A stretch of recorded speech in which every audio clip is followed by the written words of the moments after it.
합니다. 말씀으로 우리의 삶을 인도하시는 주님, 우리 안에 임재해 주시고 이제부터 오늘 말씀을 듣고 아버지여 한 주간 동안을 나의 눈과 우리의 손과 우리의 발의 등불이 되어 주셔서 아버지 이 말씀으로 인도받는 한 주간을 승리하며 살게 허락하여 주시옵소서. 감사하며 예수님 이름으로 기도합니다. 아멘. 사사시대 400년의 12명의 사사 중에 마지막 사사인 지금 삼손의 이야기를 계속하고 있습니다. 이 마지막 사사가 등장할 그 시절쯤 되면 너무 사사시대가 정말 타락해서 이스라엘 백성들의 영적 상태는 마치 산소호흡기를 끼고 신음소리조차 낼 수 없는 이 중환자의 모습이라고 할 수 있겠습니다. 영적으로 거의 다 죽어 있는 상태입니다. 그렇기 때문에 내가 누구인지, 내가 싸워야 할 적이 누군지, 우리가 영토를 지금 누구한테 빼앗겼는지 전혀 관심조차 없었다는 것이죠. 자, 이때 아무리 삼손이 나팔을 불어서 이 병사들을 모으려 해도 한 사람도 지원하지 않는 그런 정말 영적으로 완전히 죽어 있는 그런 시기였다 하는 것입니다.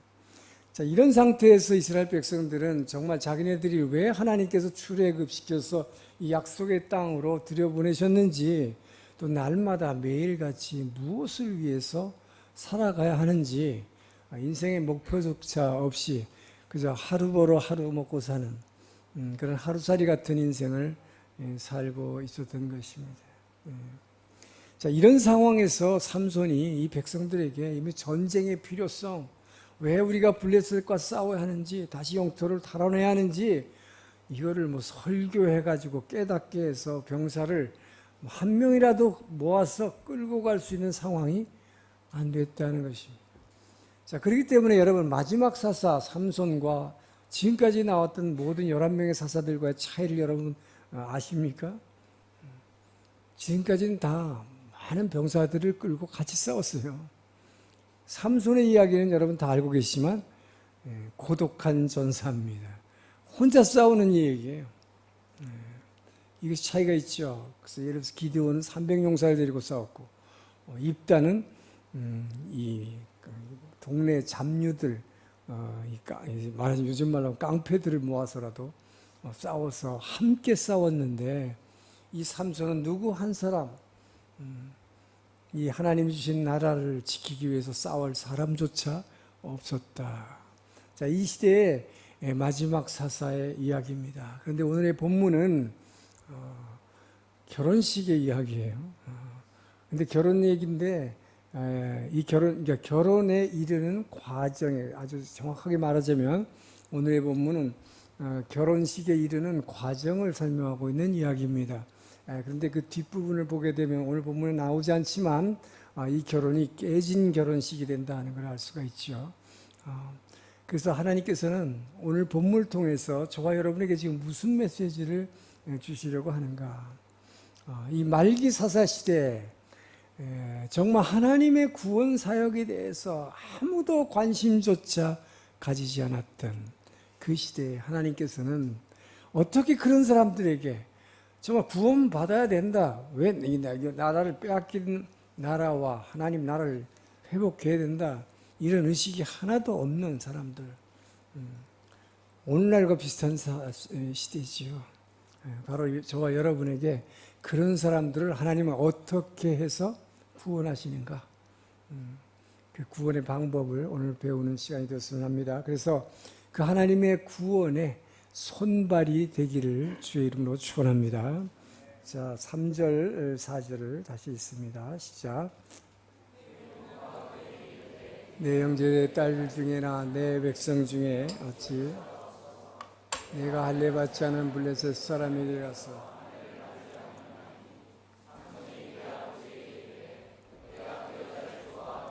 나를 위하여 여자를 데려오소서 하니라.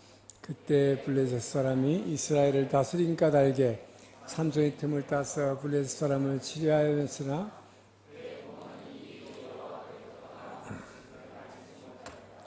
자, 삼손이 지금 이방 여인과 결혼을 하고 싶다는 얘기를 하고 있습니다.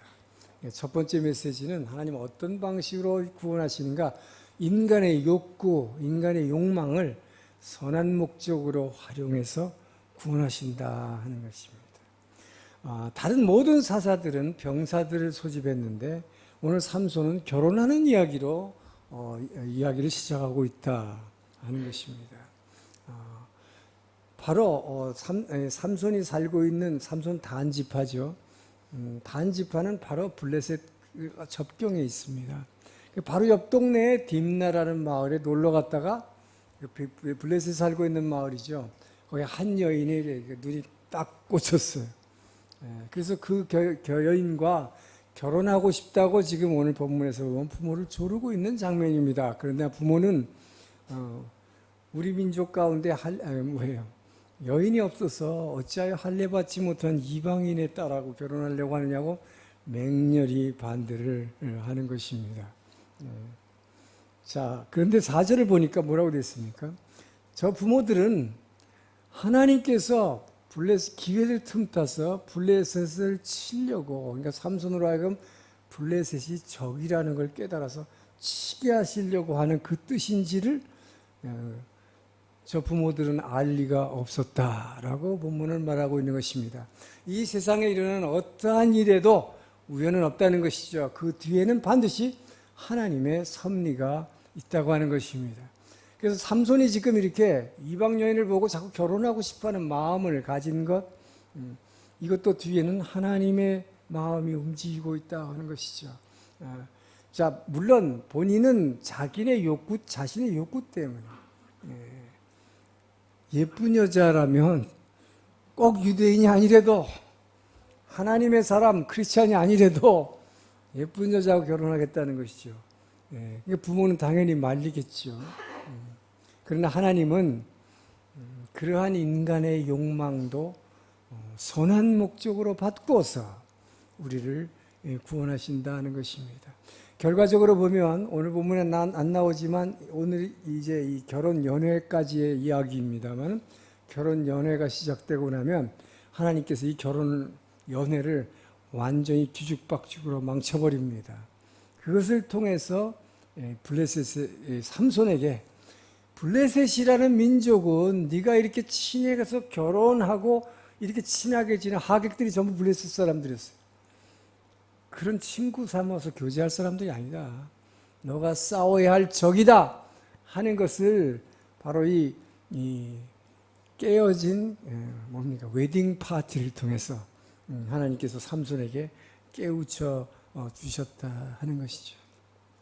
자, 그런데 여러분, 우리는 이 부분에서 한 가지 오해해서는 안 될 일이 있습니다. 왜냐하면 삼손의 그 욕망, 예쁜 여자라면 무조건 결혼하고 싶다. 그 욕망을 하나님의 구원의 도구로 사용했다. 자, 그러면 그 욕망이 하나님의 구원의 도구로 사용했다고 해서 삼손이 잘했다는 것이냐? 결코 그렇지 않다는 것이죠. 우리가 잘 알고 있듯이 삼손은 뭡니까? 삼손은 하나님이 다른 어떠한 사사에게도 준 적이 없는 엄청난 스태미나를 줬습니다.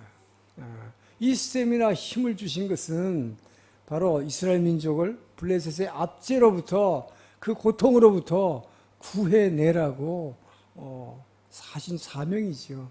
근데 그 사명으로 주셨던 그 힘을, 그 은사를 자신의 이성과의 이 욕구를 만족시키는 데 사용했다는 것, 이것은 분명히 잘못이요, 그게 죄라고 할 수 있습니다. 다만 여기서 성경이 말하고자 하는 것은 인간이 아무리 이런 약점을 가지고 실수해도 죄를 범해도 그 인간의 실수가 하나님의 구원 계획을 막을 수 없다라고 지금 말하는 것입니다. 모든 것의 뒤에는 하나님의 뜻이 있다 하는 것입니다. 자, 여러분, 오늘날도 여러분들은 생활하다 보면 여러분의 욕망 때문에, 어떤 욕구 때문에 실수하고 죄 짓습니다.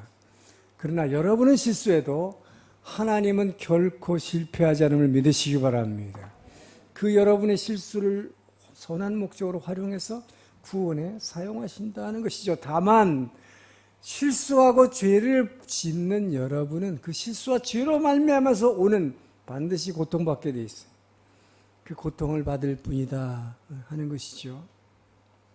여러분, 한국 크리스찬 여성이 일본 남성하고 결혼하는 것, 크리스찬인 한국 부모 입장에서는 어떨까요? 결코 바람직하지 않겠죠. 반대하겠죠. 그런데 하나님은 이 결혼을 구원의 도구로 쓰신다 하는 것입니다.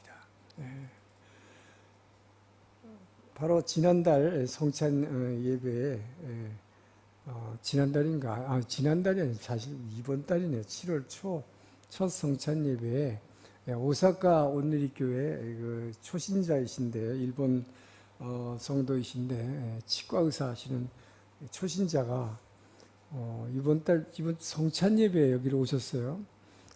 그것도 여기 2부 예배 참석하려니까 아침 일찍 신간선을 타고 오셨더라고요. 근데 그분은 뭐라고 그때 간증을 했었냐면 자기가 예수 믿게 된 동기를 자기의 말하자면 며느리가 한국인 며느리가 자기 아들하고 결혼해가지고 자기의 아들을 구원해 줬는데 그때는 그게 뭔지를 몰랐는데 둘이서 사는 걸 보니까 너무너무 행복하게 살더라. 예수 믿으면서 저렇게 행복하게 사는 걸 보니까 본인 때에는 그렇게 부부 생활을 그렇게 못했다는 거예요. 늘 그게 마음에 걸려 있었는데 예수 믿으면 저렇게 부부가 행복하게 살 수 있구나. 나도 예수 믿고 싶다. 자기는 자기 며느리를 보고 자기 아들하고 살아가는 그 모습을 보고 예수 믿기로 결심했다는 거예요. 그래서 바로 작년 11월 오사카 온누리의 그 추수감사절 예배 때 세례를 받은 분입니다. 그런데 그분이 여기 성찬 예배에 참석한 동기가 또 재밌어요. 그래서 제가 그렇다고 해서 어떻게 여기까지 오셨냐 그랬더니 자기가 지난달 6월달 오사카 온누리의 성찬 예배 시에 성찬을 이렇게 돌리면서 찬양하잖아요. 찬양을 하고 있는데 갑자기 이 가슴 속에서 막 찬양하는 소리가 나오는데 자기도 지금 입으로 찬양은 따라서 하고 있는데 막 찬양이 이 안에서 나오더라는 거예요. 근데 나오는 데에서 어디서 많이 들어본 소리가 나왔어요. 바로 문 목사. 제가 앞에서 찬양 인도하면서 성찬을 나누면서 함께 찬양하잖아요. 근데 제 목소리가 찬양하는 그 성찬 찬양하는 소리가 막 들려오는데 너무너무 감동이 돼서 자기는 그리고 뭐 생각지도 않은 일이 일어나서 그래서 예배 보는 중에 다음 달에는 꼭 성찬 예배에 가서 문先生한테 성찬을 받고 싶다는 생각이 들어서 이거는 성령님의 인도하심이라고 생각해서 자기가 왔다는 거예요. 그래서 제가 놀란 것은 그분은 그냥 이제 막 세례받은 그냥 초신자 정도라고 생각을 했는데 그렇게 성령의 인도하심에 민감한 영성을 갖고 있는데 제가 놀랐고 그래서 하나님께 정말 감사를 드렸습니다. 하나님이 이렇게 한국인들을 사용하고 있구나. 구원 사역에 사용하구나. 오늘 이 결혼식의 얘기가 나왔는데 일본의 오늘날 교회를 보면요. 여러분 잘 아시겠지만 3년 전에 이 센서스에 의하면 일본의 1억 3천만 인구 중에 크리스찬 인구가 26만 명으로 0.2%가 안 됩니다. 옛날에는 뭐 1% 미만이라고 했는데 지금 0.2%가 안 돼요. 그런데 교회 수는 전국에 8,000개 정도 있습니다. 근데 8,000개 교회나 있지만 교회의 평균 성도 수가 주일날 예배 참석한 성도 수가 26명으로 집계가 되어 있습니다. 그러다 보니까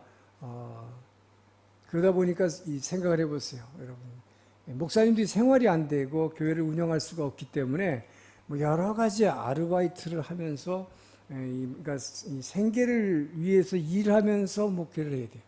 그러니까 주일 설교를 제대로 준비할 시간도 없고 또 새신자가 들어와도 뭔가 제대로 양육하고 가르칠 성경 프로그램이 없는 것입니다. 바로 그래서 이번 다카마츠에서도 거기 러브소나타 실행위원이신 각 교회 목사님들이 저를 초청한 거예요. 이번에 58명이 등록해서 참석하니 다 목사님입니다. 이렇게 일본이 열악해요. 그래서 일본 교회들은 정말 찬양팀과 밴드를 구성할 청년도 없고 악기도 없고, 그러다 보니까 이 영적인 영향력을 완전히 잃어버린 이런 상태에 놓여 있는 것입니다. 자, 그렇기 때문에 하나님은 바로 한국을 사용하시고 있다는 것입니다. 여러분, 미국과 유럽이 오래전부터 벌써 몇백 년간 일본에 대한 전도를 했죠. 그러나 실패했습니다. 손들었습니다. 한국밖에 없습니다. 그러면 하나님은 뭘 사용하시는가 하는 것이죠. 오늘 본문에 비추어보면 인간의 욕망을 사용하신다고 그랬는데 우리의 감정을 사용하시는 거예요. 좋지 않은 감정도 사용하시더라고요. 뭡니까? 여기 계시는 대부분의 한국인 성도 여러분들, 한국 사람들은 일본에 대해서 역사와 관련해서 우리는 뭔가 이 미운 마음을 가지고 있고 분노를 가지고 있습니다. 그러나 하나님은 바로 그 일본에 대한 한국인이 갖고 있는, 한국인만이 갖고 있는 분노와 미움을 이웃사랑이라고 하는 선한 목적으로 바꾸어서 바로 한국을 사용해서 일본을 전도하고 선교하고 있다는 것입니다. 여러분, 오늘날 일본 선교에 있어서 한국밖에 없어요. 이렇게 열심히 하고 있는 나라는.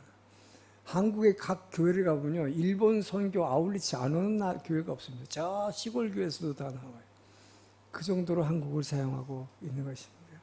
이렇게 어떤 방법을 동원해서라도 한 명이라도 구원하시라고 하는 그 하나님의 이 전도 사역에 여러분, 여기 있는 모든 분들이 그분의 손발이 되시기를 주의 이름으로 축원합니다. 자, 5절에서 7절 말씀을 읽습니다. 시작. 삼손이 그의 부모와 함께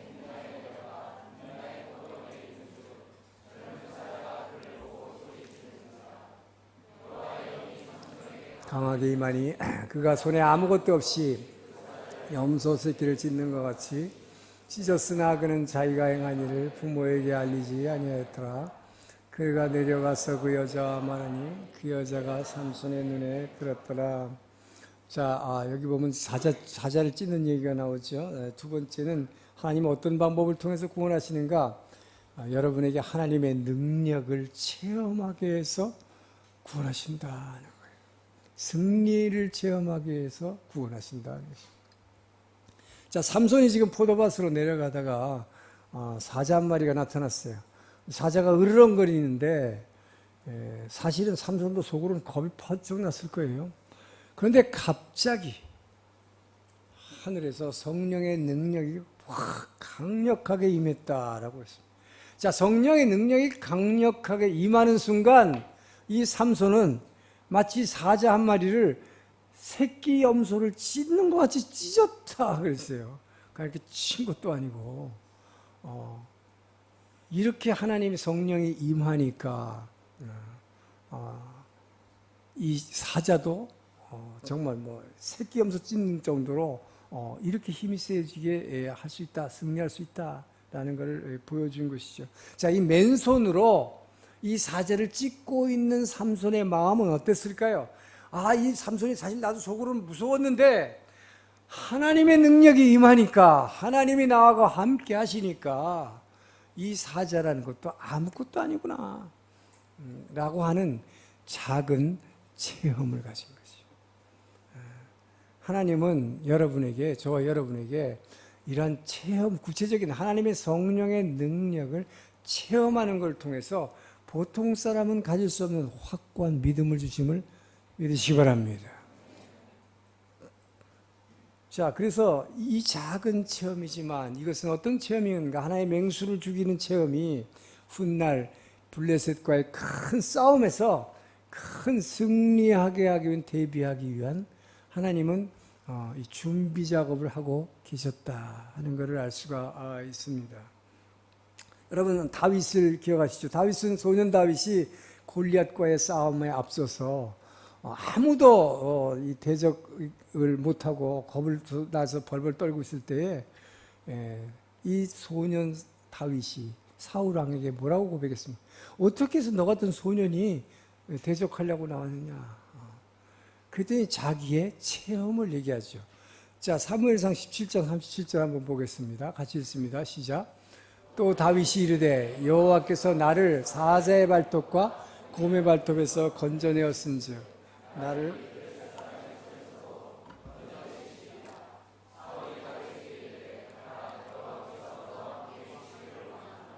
자, 모두가 벌벌 떨고 있었습니다. 그러나 다윗이 이런 확신을, 승리를 고백할 수 있었던 것은 자신의 하나님께서 과거에 자기에게 주신 체험이 있기 때문이에요.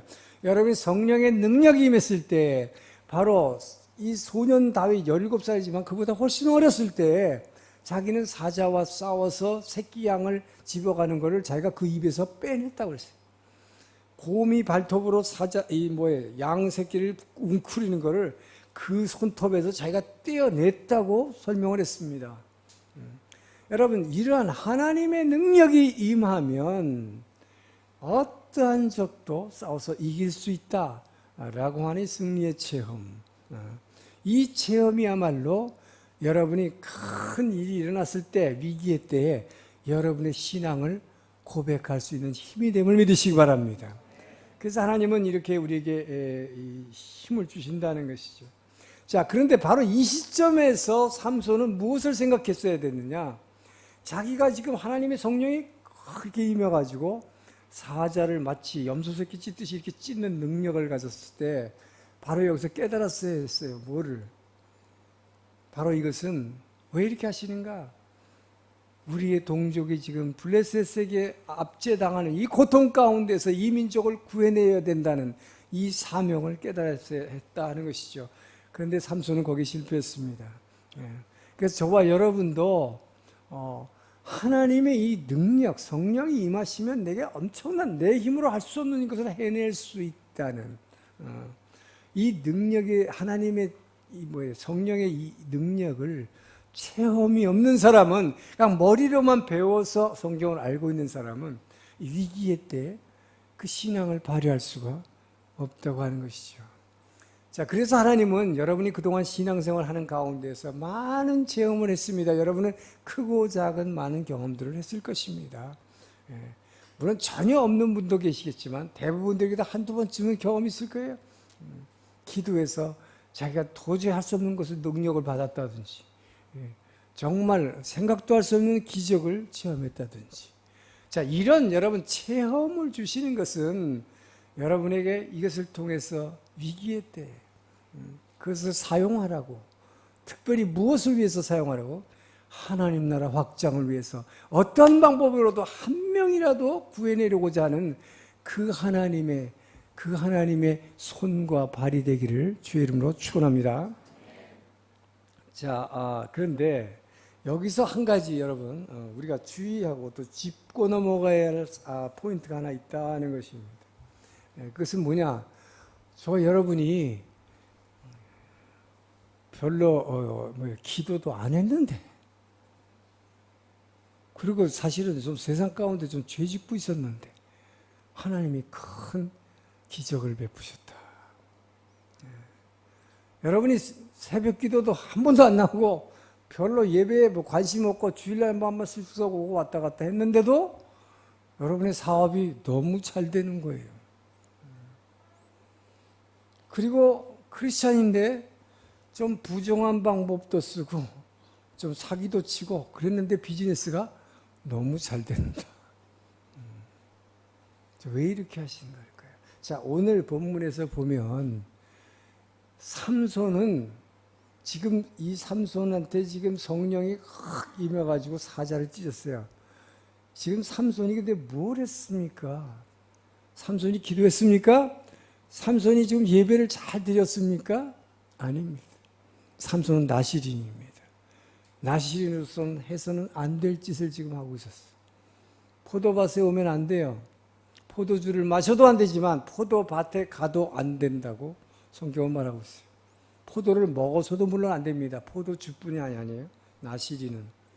거기다가 시체와 같은 부정한 것에 손을 결코 대어서는 안 되는데 이 지금 시체에 손을 댔잖아요. 나중에 꿀도 따먹어요, 거기서.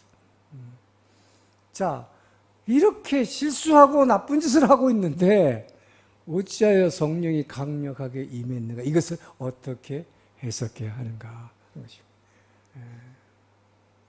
그것은 하나님께서 지금 이 삼손에게 원하시는 것이 있죠. 블레셋을 어떻게 해서라도 블레셋으로부터 자기 민족을 구해야 할 사명인 것입니다. 앞으로 있을 큰 영적 전쟁에 쓰기 위함이다 하는 것입니다. 그래서 이 영적 전쟁에 크게 쓰기 위해서 지금 이 사람은 잘못하고 있고 죄를 짓고 있지만 하나님께서는 그에게 엄청난 은혜를 베푸시고 큰 힘을, 능력을 부여하셨다 하는 것입니다. 바로 이것이 체험을 통해서 그 하나님만을 의지하게 하려는 그 믿음을 주시는 것이다. 할렐루야. 바로 그렇기 때문에 여러분, 이 삼손이 잘못하고 실수하고 죄 짓고 있음에도 불구하고 하나님은 또 참고 기다려주시고 기다려주시면서 여러분에게는 오히려 은혜와 능력을 베푸고 계시는 그 주님의 그 긍휼하심에 우리는 그렇기 때문에 두 손 들고 찬양해야 돼요. 어떤 분들은 왜 일어나서 꼭 이 박수 치며 찬양. 제가 아까 이렇게 가만히 보니까요, 처음에 찬양할 때 보니까 무슨 군대가 막 이거 하는 것 같아요. 군대가 막 박수를 막 같이 이렇게 치니. 어색하게도 보여요. 좀 이상하게도 보여요. 근데 바로 그것 때문입니다. 저와 여러분이 의롭게 살지 않는데도 그 하나님은 우리에게 은혜를 주시고 승리를 주시고 큰 힘을 체험하게 하신다 이 말이에요. 바로 저와 여러분이 큰 싸움에 대비하기 위해서 우리에게 체험을 통한 믿음을 주시는 주님을 찬양하길 주님 축원합니다. 자, 그렇기 때문에 저와 여러분이 이렇게 하나님의 자녀답게 거룩한 삶을 살지도 않았는데도 우리에게 주어지는 큰 은혜와 축복, 예상치도 않았던 축복. 자, 이런 게 있을 때 여러분, 한 가지가 짚고 넘어가야 될 게 있다고 그랬죠. 여러분 속으로, 사실 요즘 내가 죄를 많이 짓고 있는데 하나님 나한테 이렇게 크게 축복 주시네. 뭐 이런 정도의 죄는 지어도 되는 모양이구나. 이렇게 오해하면 큰일 난다는 것이죠. 이것은 어디까지나 하나님이 여러분을 앞으로 있을 큰 영적 전투, 여러분은 모르지만 지금 다가오고 있는 큰 영적 전투가 있다는 것이죠. 거기에 여러분을 대비하기 위해서 그냥 배운 것만으로는 성경을 아는 것만으로 설교 들은 것만으로는 깨달을 그 굳센 이 바위 위에 선 그 믿음을 얻을 수 없기 때문에 하나님은 은혜와 축복과 큰 기적의 체험을 통해서 여러분을 대비하게 하심을 믿으시기 바랍니다. 그렇기 때문에 여러분이 생각지도 않았을 때 받은 이 축복, 또 이 능력, 이런 것들을 여러분 삼손처럼 자기 개인의 욕망을 위해서 쓰지 마시고 그런 축복이 있을 때에 뜻하지 않은 큰 축복과 은혜가 있을 때 그것을 평소부터 여러분 이웃에게 나눠주고 이웃을 위해서 사용하기를 주의 이름으로 축원합니다. 그렇게 하면 삼손은 뭐예요? 자기에게 주신 사명을 위해서 주신 축복을 자기 개인의 욕구를 위해서 사용했기 때문에 작은 태양밖에 못했잖아요. 한 줄기 희망을 주는 빛을 한번 반짝하는 그것으로 사명을 그냥 끝내고 말지만 여러분은 큰 태양이 돼서 정말 그리스도의 빛을 날마다 비춰내기를 주의 이름으로 축원합니다. 자, 마지막으로 8절에서 10절을 읽습니다. 시작.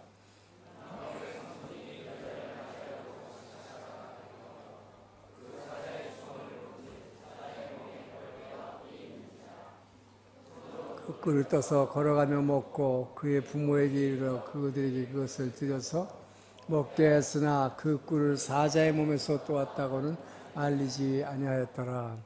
삼손의 아버지가 여자에게서 내려가매 삼손이 거기서 잔치를 베풀었으니 청년들은 이렇게 행하는 풍습이 있었습니다.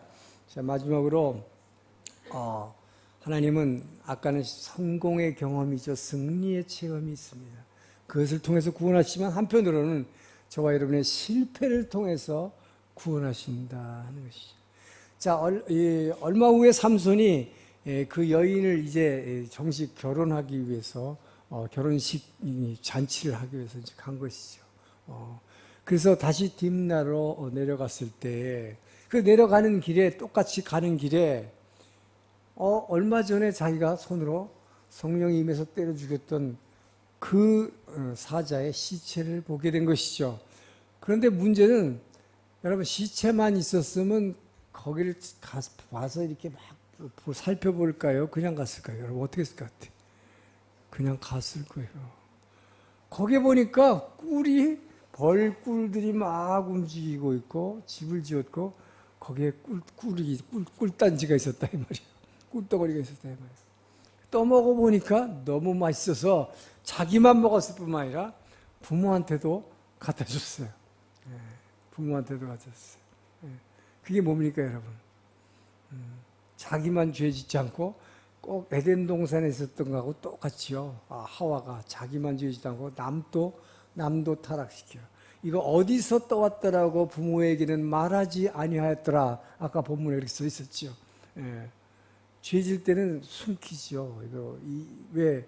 만약에 부모가 그렇게 알았으면 절대로 안 먹었을 거고 나시린이 너 그런 짓을 해? 하나님의 율법을 어기면서 그런 짓을 하느냐고 엄청나게 야단 맞았을 거예요. 자, 문제는 뭡니까 여러분? 부정한 것, 더러운 것, 시체가 있습니다. 그것만 있으면 여러분 절대 접근 안 해요. 그냥 가버려요. 거기에 꿀이 있는 게 문제다. 꿀이라는 건 뭘 얘기해요? 달콤한 유혹을 의미하는 것이죠. 그러니까 가던 길을 돌이키고 가는 거 가서 찍어 먹는 거죠. 이것이 문제로다 하는 것입니다, 여러분. 그래서 원래 근데 여기서 한 가지 좀 우리가 상식적으로 이해가 안 되는 거 있죠, 여러분. 어떻게 벌이 시체에다가 그 벌집을 짓고 거기다가 꿀을 만들어요? 우리 상식으로 이해가 안 되죠. 우리 평범한 우리 여기 한국 사람, 일본 사람의 상식으로는 이해가 안 되는데 이게 바로 이 사막지대이기 때문에 가능한 얘기합니다. 사막에서는 동물이 부패하는 과정을 거치지 않고 죽으면 얼마 지나면 금세 딱딱하게 말라버려요. 아주 바짝 말라버리기 때문에 수분이 금세 증발해버리기 때문에 바위덩이처럼 딱딱해진다고 그래요. 그렇다 하더라도 거기다가 벌집을 짓는 것은 아주 특별한 경우라고 합니다. 어쨌든 그러나 이런 일을 한 것이죠. 근데 여러분 한번 생각해 보세요. 우리의 신앙을 지금 여러분이 지금 신앙 상태가 굉장히 좋습니까? 근데 혹시 여러분 중에 내 신앙 상태가 옛날에 그래도 괜찮았는데 요즘은 왜 이렇게 별로 예배에도 관심 없고 예배를 드려도 은혜도 안 되고 이럴까? 한번 돌이켜 보시기 바랍니다. 그것은 바로 지금 삼손처럼 여러분이 지금 인생 신앙생활 해야 하는 과정에서 이렇게 오는 길에 거기 더럽고 부정한 것이 있는데 거기 절대 손대면 안 되는데 거기 뭐가 있었어요? 돈이라는 달콤한 꿀이 묻어 있었어. 이거 만지면 돈이 생기는 거예요. 그거 절대로 만지면 안 되는데 거기는 쾌락이라는 꿀의 유혹이 있는 것이에요. 그래서 빠져들어가는 것이죠. 요즘 모두가 웰빙 난립니다. 건강이라는 꿀의 유혹이 거기에 있는 거예요. 그래서 저거 하면 건강해지니까 라는 것 때문에 거기 빠져들어간다. 그래서 성경은 우리에게 말하는 것입니다. 시험에 들지 않도록 기도하라. 주님이 말씀하셨죠. 그래서 주님께서는 우리에게 너희가 진리를 알지니 너희 진리가 너희를 자유케 하리라. 요한복음 8장 32절 말씀이죠. 우리는 그렇기 때문에 말씀을 가지고 있어야 돼. 말씀을 깨닫고 늘 말씀을 가지고 있어서 그 말씀이 우리를 예수 그리스도 안에서 주신 자유함, 죄로부터의 자유함, 뭐 때문에 주신 거라고 합니까? 이 자유함은 진리를 선택하는 자유예요. 생명과와 선악과 두 개가 있는데 무엇을 선택할 수 있는 자유. 여러분 사단에게 꽉 눌려 있고 죄에 눌려 있으면 절대 복음을, 말씀을 펴질 못합니다. 말씀에 관심도 없어져요. 사단에 사로잡혀 있는 사람은. 그렇기 때문에 뭐 예수님이 그 보혈의 피로 저와 여러분을 진리가 너희를 자유케 할지니, 바로 말씀이신 예수로 말미암아 우리에게 자유함을 주신 거예요. 이 자유함이란 것은 물론 우리가 악한 것도 선택할 수 있고 진리를, 복음을 선택할 수 있지만, 진리가 너희를 자유케 하려니 이 사도 바울이 갈라디아에서 그렇게 했죠. 이 자유로 너희의 육체의 쾌락을 위해 사용하지 말라. 진리를 선택하기 위해서 준 자유다 라고 말하는 것입니다. 자, 그런데 삼손은 어떻게 했습니까?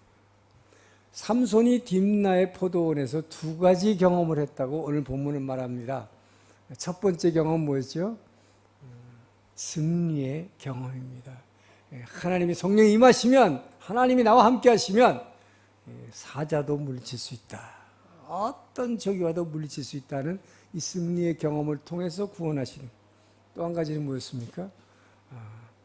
꾸리라고 하는 유혹이 있을 때 그것을 내가 만져서는 안 되는데, 건드리면 안 되는데 실패한 것이죠. 나시리는 절대로 거룩함을 지켜야 되는 사람입니다. 실패한 것이죠. 이 꿀을 떠먹어버리는, 유혹에 빠져버리는 경험입니다. 이 때문에 하나님이 나와 함께 하실 때 주께서 뭐예요? 능력 주시는 자 안에서 무엇이든지 할 수 있습니다 라는 승리의 체험이 있다면, 또 하나는 뭐예요? 영적으로 깨어있지 않으면, 늘 말씀과 기도로 깨어있지 않는 사람은, 꿀의 유혹이 오면 거기에 그냥 미끄러져서 빠져버린다 라고 하는 실패의 두 가지 경험을 주셨습니다. 그런데 결과적으로 어떻게 했어요? 삼손은 이 꿀의 유혹에 빠져버렸습니다. 자, 이 꿀을 먹었습니다. 자기만 먹은 게 아니라 부모님까지도 먹였어요. 너무 맛있었어요. 자, 그 결과 오늘 본문에는 안 나오지만 그 뒤에 어떻게 되느냐? 큰 실수를 하게 되는 것이죠. 바로 자기 결혼식을 축복해 주기 위해서 하객들이 왔는데, 블레셋 사람들입니다. 전부가. 이 하객들에게 엉뚱한 수수께끼를 내게 되죠. 근데 이 수수께끼가 바로 무슨 수수께끼입니까? 이 꿀에 얽힌 수수께끼를 내는 것입니다. 그래서 나시린이 해서는 안 될 짓을 하고 그것을 수수께끼로 내서, 그것으로 인해서 결국 그 블레셋 하객들과 큰 경론이 벌어지고, 경론이 아니라 싸움이 벌어져서 이제 블레셋과의 본격적인 전쟁이 시작되게 되었다 하는 것입니다. 여러분, 우리가 실족으로 가는 길, 실수하고 죄짓으로 가는 길에는 반드시 그 더러운 것과 함께 꿀이라는 유혹이 있다고 하는 것입니다. 자, 문제는 뭡니까? 저와 여러분은 삼손처럼 거룩하게 구별된 존재임에도 불구하고 돈이라는 꿀의 유혹에, 쾌락이라는 꿀의 유혹에, 건강과 명예와 권력의 유혹 때문에 빠져버린다는 것입니다. 자, 그 결과는 뭡니까? 고통입니다. 삼손의 이야기는, 여러분, 삼손은 실수를 많이 하게 되는데 전부 여자로 실수하는 얘기가 지금 3번 반복됩니다. 여자 때문에 실수하는데 그 결과는 전부 고통받습니다. 이건 아셔야 돼요. 우리는 실수할 수밖에, 연약한 존재이기 때문에 죄질 수밖에 없습니다. 그러나 그 결과는 반드시 죄의 삭슨, 사망이에요. 그것은 하나님은 우리를 기다리면서 용서해 주시지만, 또 큰 일을 위해서 우리의 승리의 능력도 주시지만, 우리가 죄지면, 실족하면 반드시 그 대가를 고통으로 받게, 몸으로 받게 하는 것입니다. 자, 그런데 저와 여러분이 미신자하고 다른 게 있습니다. 여기에 우리에게만 있는 큰 축복이 하나 있습니다. 성도와 미신자 간의 구별하는 축복. 그것은 저와 여러분은 바로 이 꿀의 유혹에 빠져서 실수했을 때, 큰 죄를 범했을 때 고통이 오는데, 이 고통을 통과하는 과정에서 이 고통이 너무너무 힘들어서, 너무너무 힘들어서, 그래서 울면서 무릎 꿇고 회개하게 된다는 것이죠. 너무 힘들어서, 너무 힘들고 참아낼 수 없고 견딜 수 없어서 주여 나는 아무것도 아닌 존재입니다라는 그 고백을 하게 되는 거예요. 너희가 나를 따르면 나를 부인하고 자기 십자가를 지고 따르라. 부인하려야 된다는 건 아는데 부인하려고 한다고 하면서도 늘 여러분 어떻게 해요? 나를 부인하는 게 아니라 나를 강화시켜. 내가 뭐 해야 되고 내가 아니면 안 되고 내가 인정받아요. 나를 우리가 부인하기가 얼마나 어렵습니까? 여러분 여기서 중요한 것은 그래서 하나님은 우리가 실패하더라도 실패 가운데 이 고통을 통해서 완전히 박살을 내버리잖아요.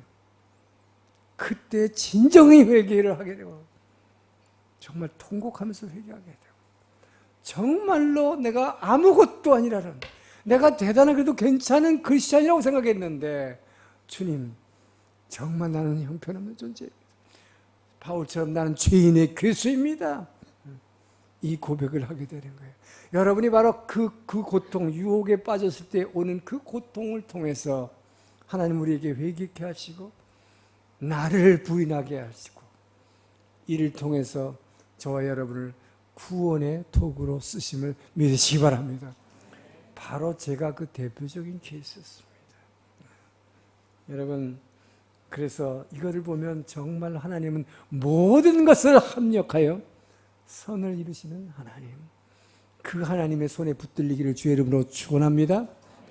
그래서 여러분 하나님의 자녀인 저와 여러분이 미신자하고 달라서 우리는 하나님께서 우리에게 능력을 주셔도 내가 별로 좋은 일 한 거 없는데도 축복 주시고 기적의 능력을 주셔서 승리의 체험을 할 때도 하나님께 감사하고 또 우리가 실족해서 그 결과로 오는 고통 가운데에서 나를 부인하고 회개할 수 있어서 주님께 감사할 수 있는 것입니다. 할렐루야. 그래서 사도 바울이 범사에 감사하라. 무슨 일이 일어나도 감사하라. 할렐루야. 여러분 인생에서 이제 어려운 일을 당하고 슬픈 일을 당하고 고통이 와도 여러분 절대로 낙담하거나 좌절하지 마시길 주의 이름으로 축원합니다. 왜요? 그 고통 때문에 여러분은 회개할 수 있고 그 고통 때문에 나를 부인할 수 있는 주님이 우리에게 주신 가장 큰 계명을 지킬 수 있다는 거예요. 그래서 우리는 이래도 축복이고 저래도 축복이고 할렐루야. 범사에 감사하기를 주의 이름으로 축원합니다. 그 주님의 손에 붙들려서 한 영혼이라도 구원하시려는 주님의 손발이 되기를 주의 이름으로 축원합니다. 기도하겠습니다. 좋으신 하나님 감사합니다. 우리를 사랑하셔서 우리를 죄에서 구원하시고 우리를 유혹과 아버지여 이 축복 가운데에서 진리가 너희를 자유케 하리라 복음을 진리를 선택하게 하시는 주님 감사합니다. 그럼에도 불구하고 우리는 알면서도 꿀같은 유혹에 넘어지는 연약한 존재임을 고백합니다. 주여 그러나 쓰러져도 실패해도 그 가운데 오는 고통을 통해서 주님 앞에 다시 나갈 수 있고 회개할 수 있고 아버지여 나를 부인함으로 주님의 십자가를 질 수 있기에 아버지여 우리는 축복받은 자요 행복자입니다. 주님 감사합니다. 주님의 손에 붙들려 주님의 선도의 사명자가 될 수 있도록 한 사람 한 사람을 인도하여 주시옵소서. 예수님 이름으로 기도합니다. 일어나서 봉헌 찬양